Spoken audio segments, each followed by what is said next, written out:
end. Okay, great. We're all live. And yeah, for this stream, basically, this is where I'm going to be playing the three best chess opening weapons that exist in chess. Really excited to get into it. Looks like things are all good. So I'm going to just start playing some unrated 3-minute games, and that will give you a good chance to see the three best chess openings in action. So the best line to e4 is the Sicilian 4 knights. He's playing f4, try to avoid it. So we are going to hit back in the center, sacrifice a pawn, and yeah, just get a pretty nice initiative right out of the opening. Because when they play the Grand Prix, they're the ones who are trying to attack. But in this version here, we're the ones that are attacking instead. So we're already, putting him right in an uncomfortable position from the get-go. So g6, yeah, just going to give our bishop a really, a really nice long diagonal here. Yeah, just making sure that all the settings are good. I don't know, my voice feels a little bit funny today for some reason, but we press on. Yeah, I mean, you can see that it's very hard for him to attack our king now that the center is a lot more open. Because in Grand Prix, they're kind of used to the center being a bit more closed with pawns on e4 and d6. And bishop d5 is already a mistake because, well, what's a square that's been weakened in white's position after the exchange? The answer is that d3 is now very weak, so we are just going to attack it with our pieces. For some reason, my mouse now has been really wonky for the last day or two, but yeah, still we can show the ideas more or less. Anyway, yeah, let's get some pressure against the pawn. If we make him play moves like rook d1 and knight e1, that's obviously a pretty big achievement for us. And you can see how this nice thing about playing these strong opening weapons, that we're not just letting white get into the game with a sound and safe position, but we're really taking the fight to him, like we saw the move d5 very early in the game. That already that from straight on defensive early on.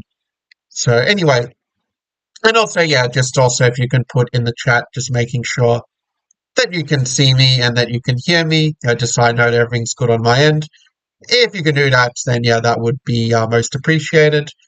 Okay, let's just trade the queens because we know that the endgame with an extra pawn and also with the bishop pair should technically be winning for us. So yeah, just start keeping an eye on things here. Yep. So, but also you'll notice how his bishop and his knight and his rook are all really stuck in this position. He can't even go knight c3 because we're just going to take and just have a checkmate at the end. Okay, goes knight a3 instead. Let's just bring the bishop back and yeah, just take the control over the d file here. If rook e1, well, we can even just play bishop to c6 in the worst case. Let's do it. Just keep his knight really kind of stuck in this case. And yeah, he still can't move the bishop because of the pressure against the pawn on b2. So this is really quite bad for white now. And yeah, in terms of the stream, like my plan's kind of play probably for about an hour or so. Yeah, let's bring the rook in. Then if bishop e3, yeah, just rook d8, just take the open file is kind of what I'm thinking here. You also have rook d2 ideas if bishop b2 is played. And it's very hard for white still to free themselves even at this point. Now he's just giving us a free pawn with the pin, so we are going to take it. What's the guy's rating? Okay, he's rated 1200, so okay, maybe a similar rating to a lot of the people watching on YouTube, so always good to see how to how to beat players that you like to be facing your games. Okay, I did miss bishop e4, that would have picked up the material, but okay, looks like we might get a sorry if we get a second chance there even, but okay, I guess he has rook d1 maybe, which is a bit annoying. But okay, let's go for it anyway, because we do have the bishop f2 tactic at the end here to grab it. And okay, we can just win the exchange. That works fine as well. Just anti-pre-move. But after every other move, we are going to take the pawn f4, and yeah, just an easy win from here. Yeah, we can even pre-move at this point because it just has no way of catching the pawn. So yeah, that's going to be easy enough. Yeah, 97, yeah, just going nowhere. And we're just going to do a little bit of a lawnmower mate from here. Well, we can always take the knight first, but okay, we don't even need to. Yeah, and that's checkmate. Okay, so that was a fairly low rate opponent to start. Okay, I end up giving him a rematch. Probably was going to normally set a different opponent, but okay, we play him again. And this time we're playing the best opening weapon with white, which is to play d4, knight c3, and if they let you get an e4, to just play the move e4. Well, we can see if he goes e5, g6, or goes for something else altogether here. We're going to play bishop f4 because, after all, the best start we're opening to play as white is the London system. And so bishop f4 allows us to sort of play in that London kind of spirit also against the appearance defense. So that's kind of why I played it here. Again, if you are able to, sort of want to see the stream like you're able to see it in real time, just let me know in the chat. I know that everything is good on that end at the very least.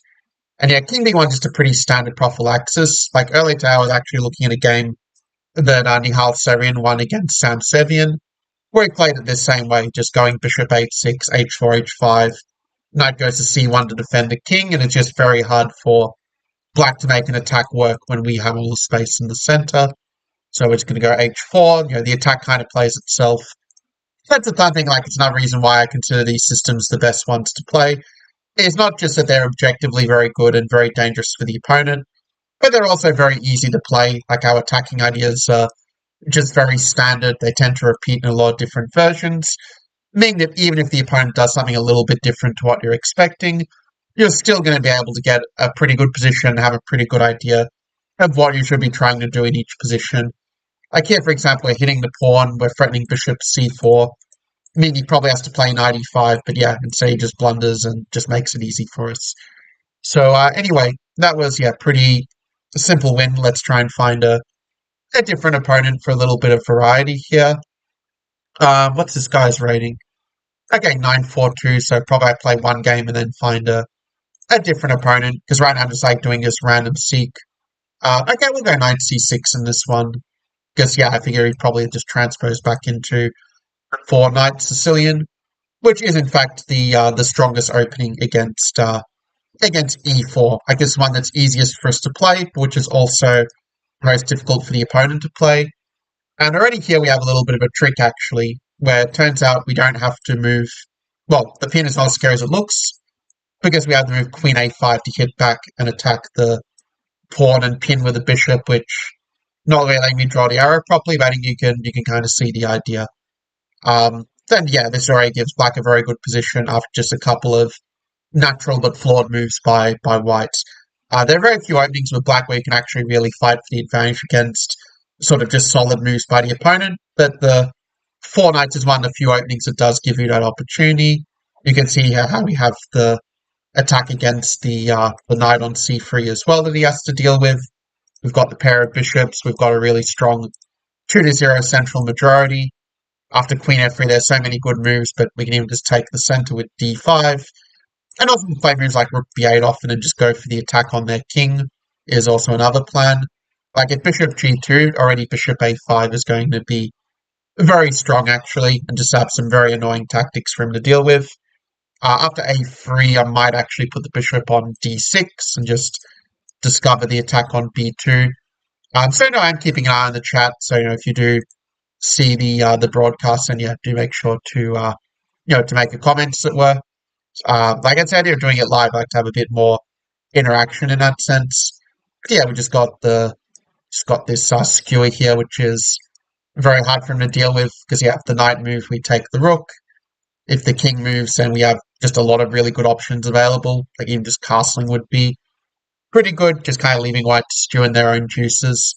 So yeah, this is I think pretty fun for black and pretty good demonstration of how it only takes just a couple of inaccurate moves by white for their position already get very, very bad.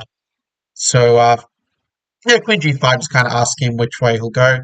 I mean, he could play queen e3, I guess, but okay, we can go queen f6 and still not too much harm done in that instance. Yeah, the king d1. I could even just go back and repeat, let's castle first and see if he makes a mistake first of all. Then maybe we go back a little bit later. I mean, anyhow, he ends up just blundering the knight, so that's easy enough. Also threatening mate, also threatening the rook on a1, and yeah, he just resigns. Okay, let's find another opponent to play against. So, yeah, let's see who we find. I mean, that's all our plan. Like, you already see two of the best weapons in the, in the London with white and the Sicilian 4 knights with black. And yeah, kind of nice when we get to have the Moro on the board, because I can kind of now show you, exactly why the Moro is sort of not really considered a very good opening objectively. And it's because of this idea of knight c6 and knight a5, where you're just going to hit the bishop and just play it like a Taimanov, like rook c8, knight e2, knight g6, bishop e7 castles. White just doesn't get any of their usual attacking ideas in. Knight d5, we can now just take it. And yeah, we're basically just a pawn up for nothing once we get in bishop e7 and castles. You also got fancy moves like knight c4 as well, which I probably even could have played a bit sooner. But even in the worst case, I think just bishop e7 castles is going to give black a very nice advantage. Because yeah, when they play e5, you'll notice they don't have the easy way to kind of open up the center now because they're not hitting the pawn on d6. And that shows the advantage of having the pawn back on d7 in these lines, which might not seem most intuitive, but it just works really, really well against the Mora Gambit. Now I can even just grab a pawn with takes and take on e5 if I want to. And I think I do want to go for this, because once that pawn on e5 is gone, it's just very hard for white to create any sort of meaningful attack here. So yeah, now we're just 2 pawns up, and our position is basically technically winning it at this stage, like queen g3. Okay, it's trying some tactics like queen h5 or bishop h7, but it doesn't really lead anywhere. Like queen h5 and go f5, for example, and yeah, like he gets back the knight, but not really anything more than that. I can even play a move like d6, bishop f6, rook c5, just so many good moves for black in this position. I think I'll go d6 just to create a little bit of a barricade, and rook c5 just continue to kick their pieces around and not really give them a chance to sort of get back into the game. Probably going to end up playing queen c7 next move, and just using. There's that bishop h6 actually have to be careful of, but okay, if we go for f5 first, that just takes away squares and gives a bit of space around the king side, so we're not going to be concerned with getting checkmated, as it were. Yeah, queen h5.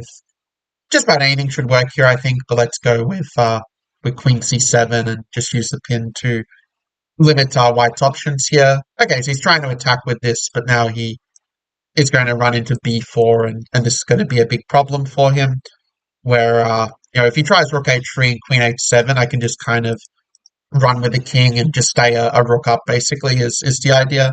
So the attack is actually not as scary as it might look from white's point of view. I do have to be a little bit careful, like rook g3 may threaten some rook g7 ideas, but you can always play bishop f6 to cover it, so it's not really an issue. I can play a move like bishop f6 if I want to, but I don't see anything wrong with even just playing like just taking knight directly. But okay, let's play bishop f6, I think, just to keep the king really safe and not give him any chance whatsoever to turn the game around, as it were. So anyway, yeah, we're just gonna run away with the king if they give checks. That's pretty much the plan, and still use the pin on the c file, and just kind of finish him off from here. And so I can see like the Mora Gambit is opening, so people often think is a dangerous weapon, and it is true if the opponent's not well prepared, it can be quite scary. But if you know this sort of a6, b5, knight c6, knight a5 idea, it just leads absolutely nowhere for white, more or less, to the point where it's actually black who is going to be better, as this game kind of demonstrated. I could even just take the pawn, actually, because I always have rook f7, and his attack just comes to a dead end so quickly here. Queen g5, he has no more good checks at this point. And the pawn just queens, or you get back rank mates, and it's going to be over very soon. Yeah, just very, very simple stuff. And he resigns. Let's see if he is down for a rematch here. Also, we hit a record on concurrent viewers, so we'll take what we can get. So we get quite a few people playing d6, but okay, let's go for bishop f4. I used to think that this was a bit of a mistake, actually, against the modern, but it actually turns out to be not too bad. I actually end up playing a game, in fact, against the like with this bishop f4 idea, which I'll probably end up putting into a YouTube video a bit later on. Just thinking whether I want to go f3 or if I want to go knight f3, so you could sort of argue for both moves. If I go knight f3 just to neutralize his e5 idea, it also kind of makes a5 a little bit stronger now, because he doesn't have knight e5 in response anymore. Knight b4, a3, and he just kind of, doesn't really have a plan here. I mean, he's probably going to try sacking the knight. Okay, he doesn't sack the knight. Maybe I just go e5 and just play for the attack is kind of appealing. Let's go bishop h6, like a lot of options are quite good, but I kind of like e5 in this position here. If knight h5, I haven't really figured out what I want to do there in response, but I figure in the worst case, something like bishop h6 should be quite strong. He ends up going for G4 here. Yeah, I mean, even just rook E1, just keep the tension and just leave black kind of struggling. Because if you're able to play in the center, it just makes these sort of hypermodern openings look a little bit ineffective as such. Like we're just getting in good trades, and we're the only one with a pawn in the center here on D5, so that works out pretty well for us. We go like H4, H5, Queen H6 if they long castle. Yeah, interesting question which way we go, which way we play it first.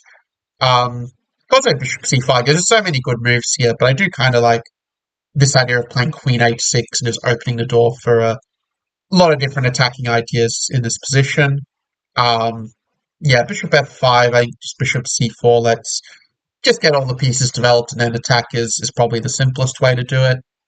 We are giving him Queen C5, I think we can take on A6, it shouldn't be too big of an issue, I think. I'm just thinking maybe we can go rook e3 and threaten takes and rook g3 and go for the checkmating attack in this way. And also, yeah, if he has to move the bishop, like that's clearly a concession. If queen f6, maybe queen f6 is best, but okay, he ends up not seeing the trick here that we can just take and either give mate or make him give up the queen, because we've got queen g7 mate ideas on the horizon. So just pre-move in case he takes the rook here.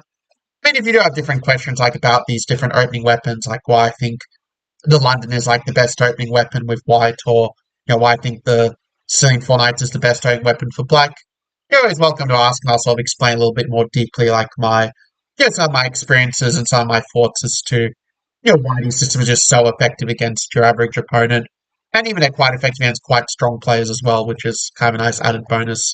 I mean, I've used these systems myself to beat like many like quite strong players in online blitz on a fairly consistent sort of basis. Like whenever I got to like top 50 in the world in like chess.com blitz or top like 25 in the world in chess.com bullet, it was almost always while I was playing these systems I'm showing you here in these games. So, in this case, I do practice what I preach, as it were. Yeah, now we just have like either mate on h7. Okay, he can cover it, but okay, we could even just play like queen e8 and just get rid of his pieces and give him absolutely no chance to turn the game around as such. I mean, the only way you lose here is if you fall into some sort of knight fork, but yeah, he resigns because he knows it's hopeless. Yeah, let's see if he wants to play a couple more games here. We'll see how it goes. We're going to play. Okay, so he's going Moro Gambit again. I'm going to play the same system a second time just to kind of show it maybe in a slightly different version. Still going to play the same refutation of the Moro. I mean, refutation a bit stronger. Otherwise, they can play like Bishop E2 and Bishop D3 to avoid this system, which maybe gives only a tiny disadvantage for white. But it's not the most encouraging. Let's put it like this. We can see he's kind of playing it the same sort of way, like Rook E1. I don't really see any deviate right away. But I think Knight C4 is kind of an interesting deviation, where you just hit the pawn on B2, and if we're going to make him move the bishop back and forth, that's already a good sign. Now, what most people do here is just move the knight, but it's worth knowing that we can even play bishop B4 and just play a strong counter threat. So again, like this is what a lot of these black openings about, is about turning what the opponent wants on their head. Like if they want to play solidly, then we can just go and attack them. If they want to try to attack, then we just attack them back. So it's pretty simple. Like the plan just to attack them everywhere and just not give them a good way to deal with it.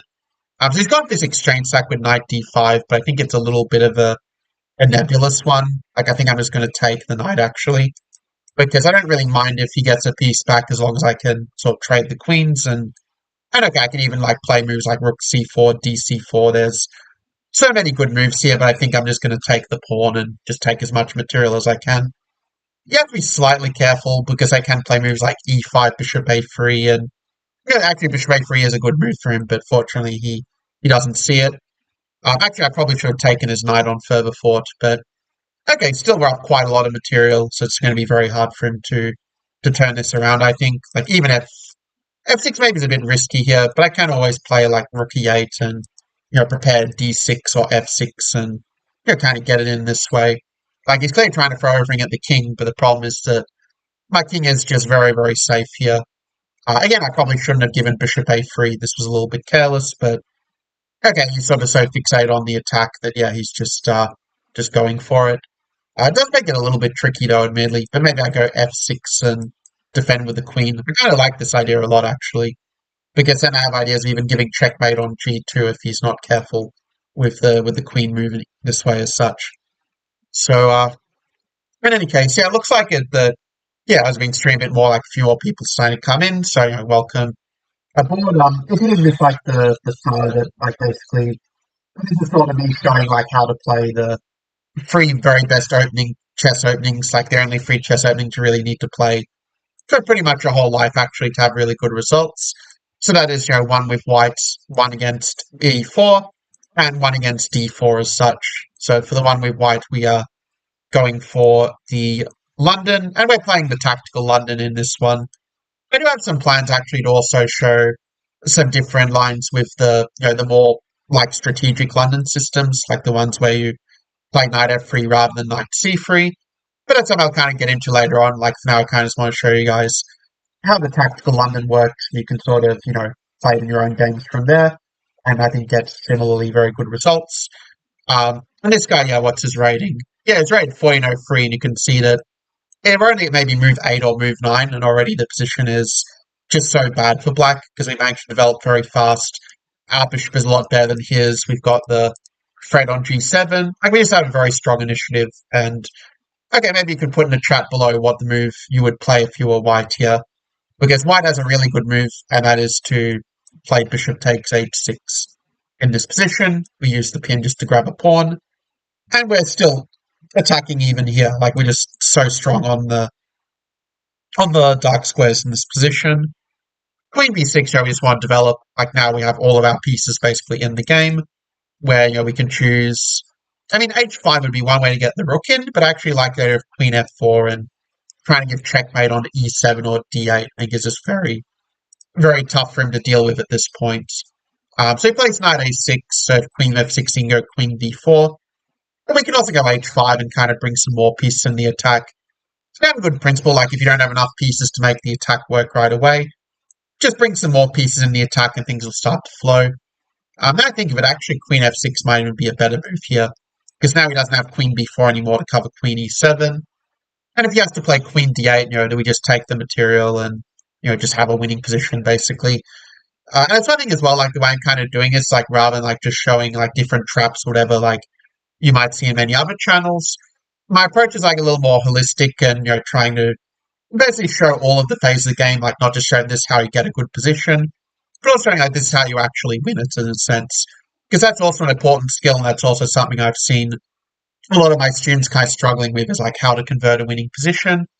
And so I think having the full games and be able to see them, yeah, just makes it a lot easier for you because you can kind of improve all the parts of your game, not just the opening part, as it were. Like now he's sort of holding on the king side, but he's also left the door open for the queen side where I can just take and sort of finish him off from there, as it were. Yeah, he just doesn't have a good way to defend the pawn, and yeah, we're just going to come in from the other side. Obviously, it helps that we've got, just a gigantic material advantage at this point, meaning we can even just take our time and just steadily improve the position. Because it's not like black has a whole lot he can really do in response here. Even just f4, and we're just continuing to leave this knight completely dominated. Yeah, even just rook c7, a move like this just leaves black kind of stewing in their own juices a bit. Could also try to bring the king up would also be a plan here, but okay, let's kind of finish him off here and just, start pushing the pawns forward. I mean, still he just can't do anything whatsoever, just completely tied up here. So, yeah, we'll go king f2, go king g3, go f5, just kind of plays itself here, if knight h4, probably just f6 and just grab material is going to be the plan of attack.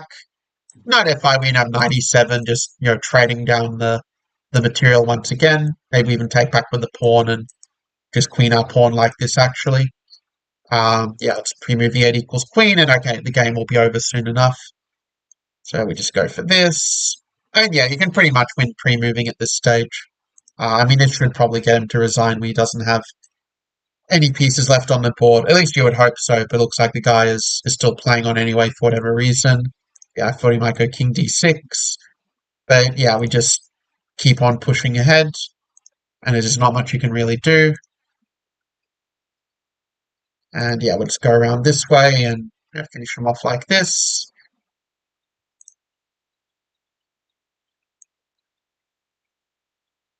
Yeah, just have to be careful of a stalemate, but obviously it's not going to happen as long as you are a bit careful. And yeah, that's this one. He did play on till checkmate, but okay, we'll give him one more game just to be polite. So yeah, let's see what we have here. Goes e4 or d4. Would be fun to have d4 for a change, so I can kind of show the best system to play against d4.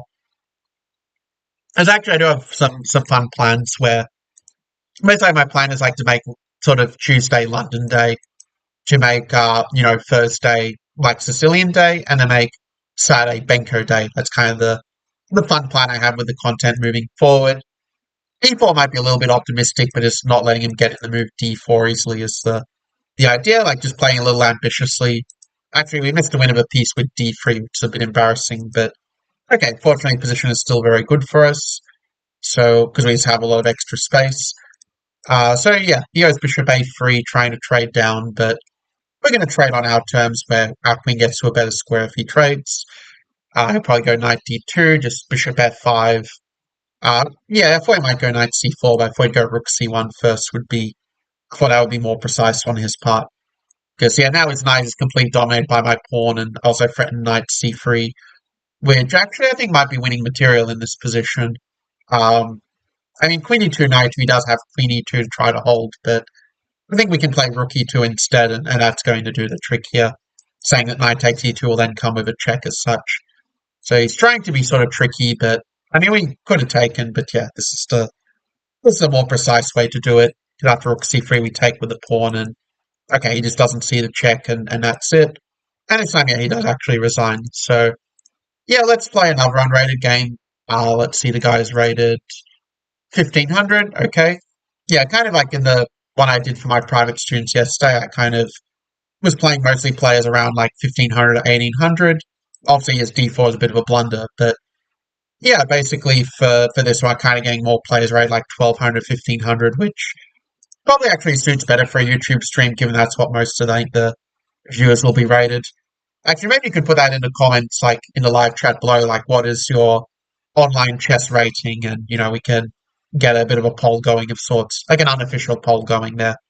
So anyway, maybe I can just open this. Yeah, still that setting. That's fine.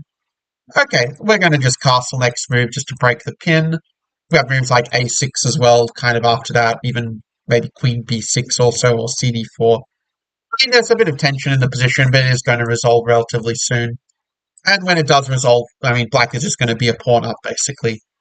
I mean, I suppose he could try something like knight d2 and rook e1 to try and get the pawn back on e4. Maybe that's his best option at this point to try to sort of reduce the damage.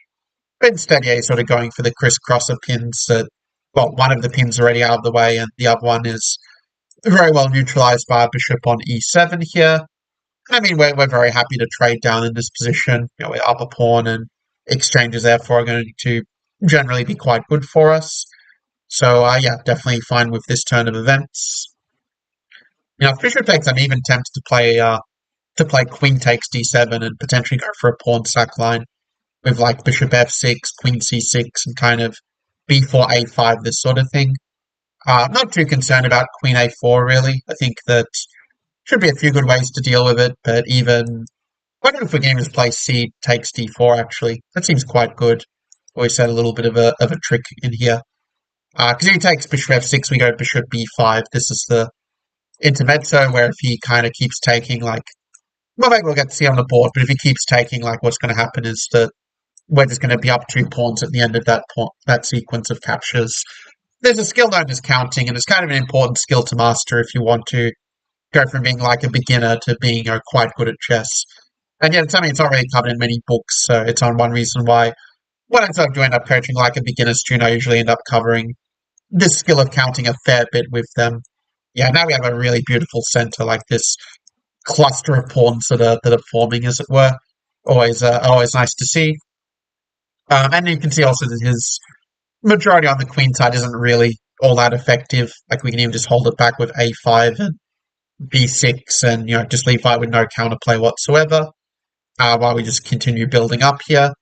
I mean, at this point, it's a matter of just looking for the right way to open it up. And okay, when he gives us e3 with a check, that obviously makes things a bit easier for us. And yeah, he just resigns. let's see if they are down for a rematch in this game. Looks like the setting is all good there. We're going to play d4 again. And yeah, we're going to play the Tactical London. For some reason, yeah, these guys are always playing g6, d6 in this stream. So yeah, this is going to be the g6, d6 stream, I guess, is how we can call it. Because actually, we've got this position quite a lot of times already, where you get the standard like f3, bishop h6, h4, h5 is just pretty easy to play. And yeah, actually, there was this game I saw earlier today, or I was reminded of earlier today between Wei Yi against Wang Yongyo, where basically Wei Yi just went f3, bishop h6, h4, h5, and just got a really big attack. I mean, it's very systematic, very easy to play. b4, you can always meet with knight d5, and that still gives you a pretty strong attack on the king side, because getting knight d5 and also kind of gets rid of the knight f6 that's trying to hold back h5. And knight h5 is a move that you're very happy to see here, I think, because you can even play just knight e2 and just go g4 to kick it away later. You could argue maybe it's more precise to flick in bishop g7 at some point, but I feel like there's nothing really wrong with this particular approach either, in fairness. Like b4, knight d5 is still, I think, very awkward for black, because then we're also hitting the pawn on b4, and there's a position where you can bring the knight around to f4 as an alternative to get rid of the knight that way.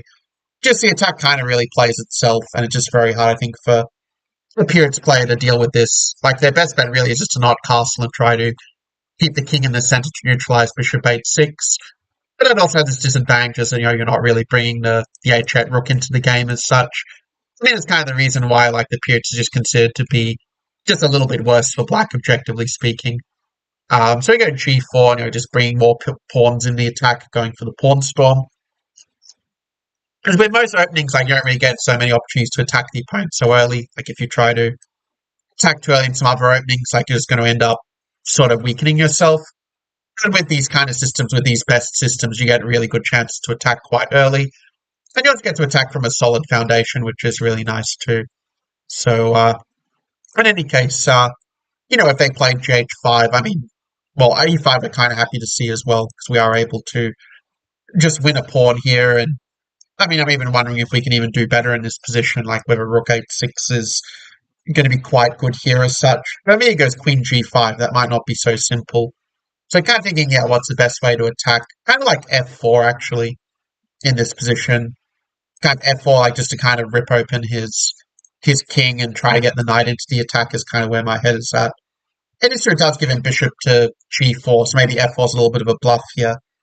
On the other hand, after bishop g4, you have d5, and we are getting the pawn back because of the pin on the queen. And I was not expecting at some point to play rook h8 and just try and force the queen trades off, but the endgame would still be winning for us there. So it's not really a big issue in that respect. So from here, in terms of like the length of the stream, I'll probably go for another half hour or so is kind of what I'm thinking. I think that'll be a good healthy amount. Yeah, it turns out my guess was right. He does end up playing rook h8. But okay, we can even just take the pawn on d6 and, well, unless he has some rook d6, rook h1, rook d1, b4, knight d5, rook f1. Like, he could try something like this, I suppose. So maybe in that case, perhaps we are better off trying to consolidate in some way. Just thinking what the right consolidating move is, so because b4 is kind of a nuisance. I mean, maybe we can just play a move like, kind of thinking if we even just play knight d5, actually, go knight e3 maybe, but I don't know, it's a bit of a tricky position I initially thought, so maybe I'll just, yeah, actually I will take, because I realize after takes I have the move knight g3 to kind of cover it that way, so it's actually not a problem at all. And also we are hitting the knight, which also kind of helps. In fact, his knight is just trapped in this position with the move pawn a3, where you might notice how the rook on d6 being two squares diagonally from the knight just completely dominates it. Rook h1, yeah, is I think his best attempt, but probably not enough after knight g3. Rook g1, we're just going to take and just swap down as pretty much the plan of attack from here. And like bishop d3 at the end or something to stabilize. And he just doesn't really have any counterplay in this position, while we're just going to take the pawn on a6. I guess he has rook a1, but yeah, the plan's like to take the pawn a6 and take the pawn on b5. f4 is under fire, so we're just going to go f5 first to defend it that way, and then start collecting the harvest from there. So we just take back, rook a6, and okay, there's not a lot I think he can really do here as far as I can tell. I don't think he can keep giving checks maybe, but Perhaps I'll just go around this way. Like I was thinking d2, e1, f2. Yeah, I don't see any problems with just taking the pawn here. His pieces are buzzing around our king, but it just isn't a real threat because rook g3 we have king f4, and yeah, now we can just run with the king, and he's just running out of checks once again. I think he's just going to flag here. Do we play this guy two more times, or do we find a new opponent? Maybe we'll play him two more times, actually, just for the fun of it. Just goes e4, c5. Might play, yeah, Alapin again, maybe. But yeah, we'll just go d5. Because I've kind of have recommended knight f6 a lot in the past. Like, that's why I play as a junior. So I thought it'd be fun here for a little bit of variety and, yeah, show how the lines work with d5 instead for a change. Because also kind of think fits better in with the, like, knight f3, e6, c3 delayed Alapin move order like he played in the previous game. I think he doesn't know what to do after a6. I think, yeah, he realizes that this is already just a pawn down with a worse position for white. So, kind of funny you didn't expect d5. Like, the d4 pre-move is definitely a bit odd here. But anyway, let's just take... Probably going to play e6 on the next move is what I'm thinking. Or knight f6 would also work. But yeah, this feels a little optimistic to put it mildly. I think we're just going to ignore it and just develop normally. Because if we go d3, knight g3, like, you can sort of try to get the pawn back. So I think this is an easier way of doing it. I would go like b5, bishop c5 castles and just have very free flowing development here as black is the direction I'm leaning towards. I mean, you could also play a move like queen b7 and just defend the e4 pawn that way. So I was thinking that after, say, queen e2, bishop c5, bishop g5, it's slightly annoying. Like, you could try to get the pawn back, whereas if we're able to go knight d7 and keep it defended, it's a little bit harder for white to get his pawn back, as it were. Which I think it still can, like with knight d2, rook e1, he might still get the pawn back. But I think our position is still going to be better in this case. Just thinking what's going to be the right way to play it here. Maybe just bishop c5, just develop actively and give him an IQP with bishop d4, cd4. I kind of like look at this. Yeah, f3 I think is just a blunder, right? Because we can just go e5 and just win a piece. So yeah, that was easy enough for us. fe4, yeah, we just take and just finish him off from here. We are a piece up after all. Like e5, dc3 even is coming with a check. So, or even d3 is to win the queen be a lot better again. But yeah, in this position, like, we're up a piece, so we don't really need to do anything too crazy here. Like, even move like bishop e5, just like stabilize quite nicely. Or move like h6 as well, just like offering to trade some pieces with take and bishop f6. After bishop h4, I'm kind of tempted just to take on b2, just so we're hitting the rook as well. He could play to move e5 in response, but yeah, we can just go knight e5 and he just doesn't really have anything. I think we can just castle safely here and take back with the bishop to keep the position very solid. He could play to move knight f3, I suppose, and like knight 3 e5, but feels like it's going to be a little bit too slow, like, bishop c3, knight e4, and it feels like it's a bit of a dead end for white in that case. We're just up material and we have the better position to boot at this point. So yeah, rook e8, rook c8, just bring the final piece into play, attack the weaknesses, and the rest kind of falls into place from there. So rook here, we just go knight f8, just keep the king very well protected, make it very hard for him to get any sort of counterattack. Rook d7, yeah, just blundered the rook, so that was pretty easy for us. So half expecting a resignation here, but okay, he does resign. Give it one more game before we find a new opponent to play against. I do have some plans also, yeah, to eventually have a sort of set times to the stream so people kind of know when they're going to be on and stuff. So I do have that kind of in mind, but still not really sure what will be the ideal schedule. I'll kind of figure it out as I go here. Thinking it's obviously probably I should put the bishop on e3 rather than f4, objectively speaking, but it doesn't make the world's greatest difference, to be fair. We can still go for the same plan of h4, h5, and so forth. In this version, maybe I'll go d5, though, just so he doesn't have e5 with a tempo. Maybe not objectively the best, but it does kind of throw off his plans a little bit, I think. I mean, or I can still go knight e2, still pawn storm even. Even with the setup being a little bit different from black, the same bishop f6, h4, h5, it does still tend to work quite well. And if they keep knight on g8, yeah, it does avoid this bishop h6, but still go h4, h5, g4, and still get a good attack in that way on the king's side, even before they castle short. So, yeah, let's just take back. So yeah, just h4, like we kind of already saw this plan in one of the other games, actually. If d4, you can even play knight a4 and just completely lock down the queen side as a possible alternative to knight c to e2. I mean, you probably should have gone for something like c6 or c5 and tried to get some counterplay in the center, because I kind of feel like e6 maybe is. I was going to say I think it maybe is a little bit too slow here, but it's hard to say. Like maybe it's not as bad as I had thought, in fact. But yeah, let's just go for it. Like takes and kind of lean towards h5 actually. Like, I'm not sure if it's objectively the best, but I feel like this hg6 queen h6 is very hard for black to deal with in this position, and our piece kind of just flood into the attack in a sense. Yeah, knight 5 is kind of just suicidal, I think, in this position. Just giving us queen h6, and the attack is just going to be so fast in that case, like queen h6. And like at this point, yeah, you're already thinking about like how to finish off the game.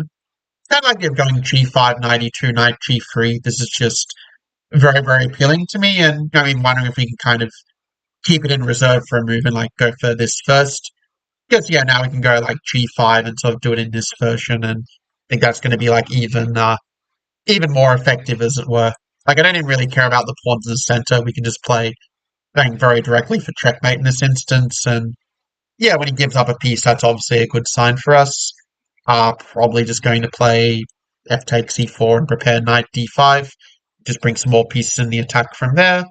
Rook e8, yeah, knight g3, just defend the pawn, maybe prepare to even bring the knight into f5 in some positions. And yeah, I mean, I think the attack does just kind of play itself in such a position.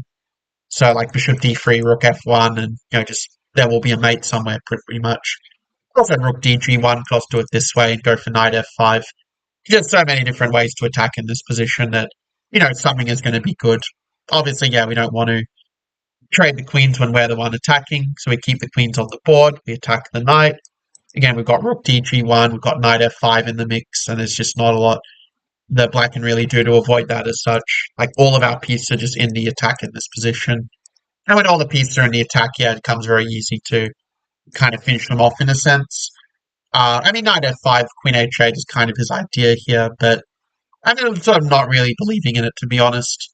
Just thinking, no, how I want to play it. Like, maybe I'll go knight to d5 first here, just kind of getting the bishop traded. It sort of brings our bishop in the attack, so I think that's just going to make our attack that much more effective here. I mean, we are still up a piece as well for 2 pawns, like after knight g4. Yeah, I mean, we can just even sack here, and queen h5, and knight is going to fall very soon from there, so his attempt to defend hasn't really worked out. But to be fair, his position was kind of lost anyway. I was going to play rook g4 next move, and yeah, the game will be over very soon with the so many pieces attacking the black king, as it were. So yeah, this I think quite a nice example of showing how the attack works in practice. You've kind of seen it like so many times in the stream. I think that if someone ever plays like g6 ups against you or d6 ups, I mean, I think you'll just win very comfortably with these ideas that we've seen in this stream. So in any case, yeah, I think he's going to resign soon enough. Let's just go rook g4, rook f1, just continue just to keep attacking, and his king is completely bare. So yeah, that was, I think, pretty nice little mini match, 4 games against this guy. Let's play someone else in 3 minute. That's nice about 3 minutes, kind of gives you a bit of a time to explain the moves as well. Okay, so now I get to show you the system against d4, like what is the best opening weapon against this. Move e3 as kind of an attempt to try to like avoid the Benko gambit with d5. G6, yeah, maybe isn't the simplest equalizer, but it's sort of a way to still get a very comfortable position. A lot of your opponents will just play very automatically, and you just get this really good reverse Tarrasch, where white's extra tempo isn't really all that useful. Like there are various plans like bishop g4, dc4. There's just so many good options here, but I kind of like the move dc4. I think the move a6 is quite a fun one. We just go b5, bishop b7, and just get this really aggressive double fianchetto. I want to go a4 now, also leaving the square on b4 for the knight, potentially. So there's a few ways you could play it, but I think I'll just go b6 and just keep it simple. And if d5, I can go knight a5 or knight b4. Like both options are kind of appealing. But yeah, just kind of just building up steadily from here. Not really giving white an easy way to create counterplay. I mean, we are giving him knight e5 here, but given that we get the d5 square for the knight. I think that's not really an issue. From here we can. It's an interesting question where our queen should go at this point. It's not an easy answer to it, but I think we can go to e7 maybe. That's probably a good spot for it. Also clears way for rook fd8, so we just put the rook opposite the queen and just make their life difficult in this sort of way. So he goes knight e4, yeah, trying to be tricky with the tactics. But I think that the exchange of pieces is probably quite good for us, actually. Like knight d5. Actually, I'm not sure I should have gone bishop takes e4, because I'll have to figure out how I'm going to defend the a6 pawn on this turn. But I suppose I can always play a5. Unless he has knight g5, this could be a bit awkward, actually. My bishop might be getting trapped, so I guess knight a5, knight g5 we do have takes, queen e3 though. So maybe it's not so bad. Maybe we can still play it this way. And you'll have the b4 square again as an option for the knight. But yeah, after knight e5, yeah, I'm thinking maybe we should play knight b4 and just kind of trade a square for the bishop. But we can also see how a4 can be a bit of a weakness, like our bishop can go to d5 and b3, or indeed even like go to c2 is also a threat. Kind of wondering actually, can we just win a pawn like bishop e5, bishop e4, bishop h2? Like it does win a pawn, but I think the simpler way is to just go for it this way, like takes, knight takes d3, and that seems a little more straightforward perhaps. But yeah, because after like say queen d1, take knight bishop d4, there's a little concern if he plays like knight f4 or something, if he can try to make it a little bit messy in that position. Just thinking like what's the best way to kind of grab a pawn, or indeed if we should grab a pawn in this position. Um, yeah, I think that yeah, it's kind of hard to say actually for this one if we should take the pawn because the thing is our position is just so good if we just kind of build up steadily. So that's kind of why I'm going for the build up steadily route here with just queen d7 and hit his pawn, play rook c8. Because at least we know this position is much better for black. Whereas I'm not entirely sure if the other position was much better for black or if if white has some tricks to be okay there. And okay, we're just blundering the pawn, which obviously makes things quite significantly easier for us here. So yeah, that's nice. 95, I think just rook c8 is a good move, just going rook c2 and kind of finishing him off in this way. Yeah, and okay, rook c1, maybe we just trade down. Kind of thinking train out might be the easiest way, but I don't know. Because I was thinking after queen c2, like maybe you can take a knight d7 or something. But I guess b5 just works well in response. So, but he has knight c4, which yeah, it's very stupid of me not to see this move actually. Fortunately for me, he doesn't see it either, and we get out of jail free. Yeah, he wants to go knight b7 probably, but let's go a4 and anticipate it. And it's just a matter of finding the way to bring our bishop and king in, like bring the king to d5 seems like a pretty good start here at the very least. Like king d2, we can go bishop b1, I think.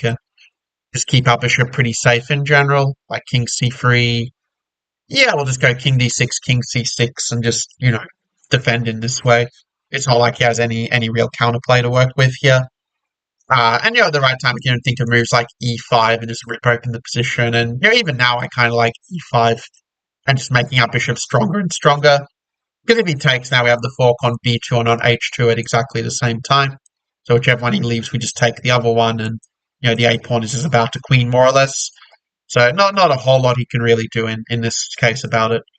So and yeah, I think this one was kind of one of the. I mean, I did miss a couple of things probably, but yeah, this one's kind of a good example of how to play against the IQP in these versions. Actually, without giving him king b3, which we really shouldn't have here. But fortunately for me, he doesn't see it, so it all works out in the end. He does have bishop to d4, actually, which is a little bit of a nuisance. Kind of lucky that we can still take and go bishop, king d5, bishop c2, and it still works. But actually, can we even go bishop c2 here and just win the knight and not even win the pawn for a knight for a pawn, but just queen directly? Yeah, that's going to be the easy way of doing it. I'm kind of expecting a resignation very soon if he doesn't flag first. So yeah, nothing he can really do about this here.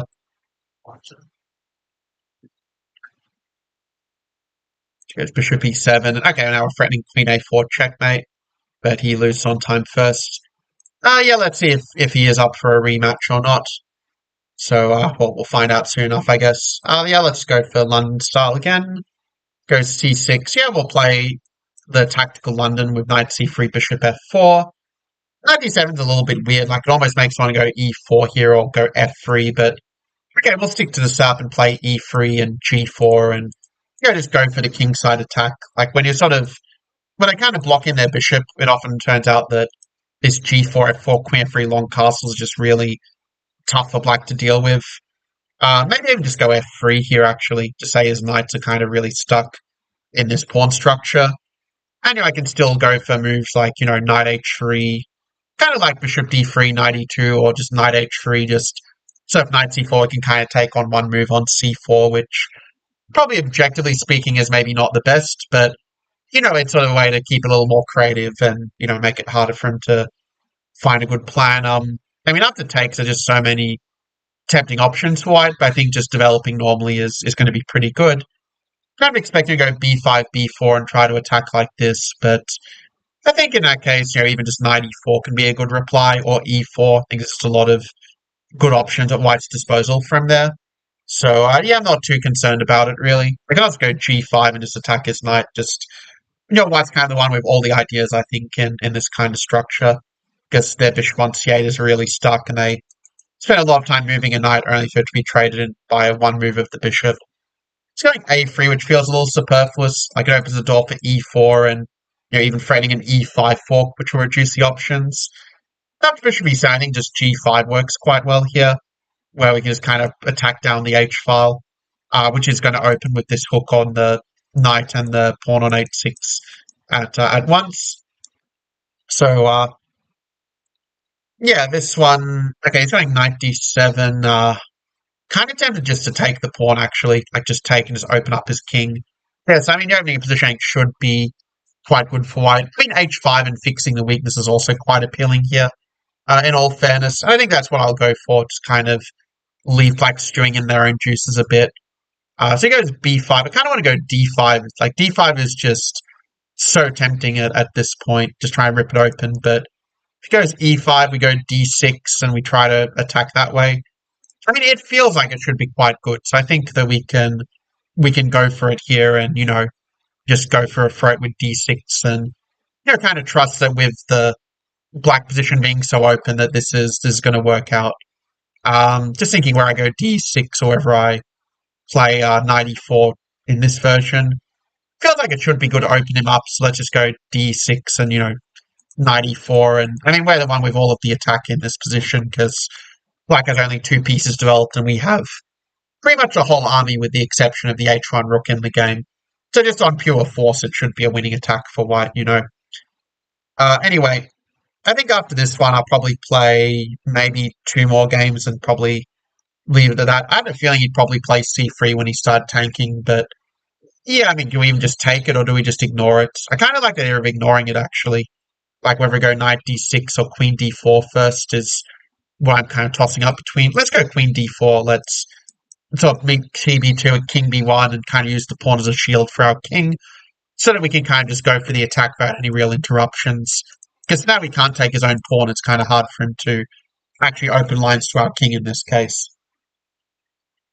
After rook g8, even just rook g1 seems very appealing, actually. Just kind of bringing some more pieces into the attack, as it were. So, I think that's what we'll go for. I was also tempted by knight d6, like knight d6 first, I think was a bit more precise, but okay, we're just kind of flooding in with the pieces, like even rook g5, just bishop g5 immediately was my first thought. But it occurred to me, you can even just trade off their defenders and just make it even easier for yourself. Because it means like knight d6, queen h8 is even a checkmate threat now that the rook is out of the way of the defense. So, just thinking if there's a more precise move order, but okay, this will, in the very worst case, win the queen and should lead to checkmate pretty soon from there. And if king f8, then we just checkmate with queen h8. There we go. Let's play this player in two more games. Why not? Okay, he decides doesn't want to. That's fine. We'll find a different opponent to play against. Okay, I remember this guy. I was like the 900 from before. Let's just go for the 4 knight Sicilian once again. Actually, I'll go knight f6 because I want to try something funny if he does d4. Let's go for the accelerated 4 knights with bishop b4 because I think it's unlikely he's going to find the move e5. And once he plays castles, plays f3. I mean, that just opens the door to go d5 and just fling the pieces at his king, pretty much. Or fling the piece at the center, to be precise. But yeah, if he goes e5, knight 7, f4, I already have a tactic in that position. But okay, he ends up falling for a simpler tactic that is just going to leave us up a pawn with the better position. Kind of like knight d5, actually, just kind of hitting the bishop and hitting the d4 pawn. And he just has so many tactical problems at this point. Queen g4 is kind of a reasonable attempt, I suppose, but he is also running into moves like e5 even or f5, just so many good options there. Yeah, we'll go with e5 and just hit his queen and hit his knight at the same time. And if knight f5, okay, he ends up just blundering the queen, so that made it easy. Um, okay, let's try and find a different opponent to play against, someone maybe a little bit higher rated. This player is 1704. Okay, let's play them. You'll go for the tactical London once again. Okay, we'll go e4. We'll transpose into the French defense. Although you can play bishop f4 there, that's fine as well. But yeah, we're just going to go for this and just see if he falls for the queen trap or not. Um, well, we'll find out soon enough if he finds h6 or if he just blunders the queen. Because I had a lot of opponents just blunder the queen against me, to be honest. And yeah, this one now joins the ranks of players who blunder the queen and just give us a very easy win straight out of the opening. So yeah, that was simple enough. I mean, it's definitely a trap I should include, like yeah, when I in some later content I do on like the tactical London for white. But yeah, kind of expecting a resignation at this point, to be honest. I wouldn't hold on a sec. Try and figure. Okay, that's how I do the previews. Just right click. Can't we like sometimes the clicks just don't work for me, but yeah, we get there in the end.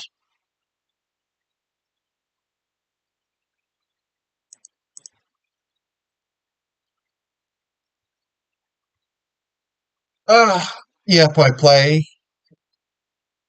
Yeah, ends up just like yeah, abandoning the game. So yeah, that's the power of the free, less chess weapons in the opening. Is that they don't just make you win quickly, but they even get the opponents abandoning the game in rage. So there you go. Yeah, I'll just accept these friend requests while I wait for the next challenge to come through. Let's give it yeah a couple more games probably, like two more games, kind of the ideal, I think.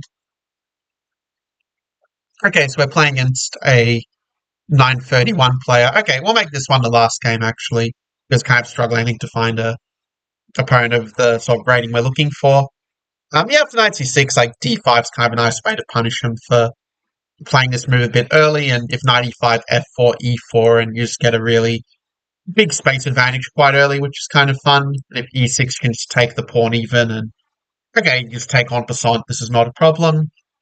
If d6, just end up getting a much better endgame. But if they go fe6, yeah, you can even play like h4 is actually one really fun idea I remember, like it's an alternative to usual knight f3, knight c3. Because yeah, after h5, like even just bishop e2, and he's just having a very hard time defending the h5 pawn, and we're just kind of crashing through already at this point. Like if king f7, probably just knight h3, knight g5 might be the way I go for it there. Which actually is setting a few little tricks, but yeah, it's kind of a nice way to continue the attack, as it were.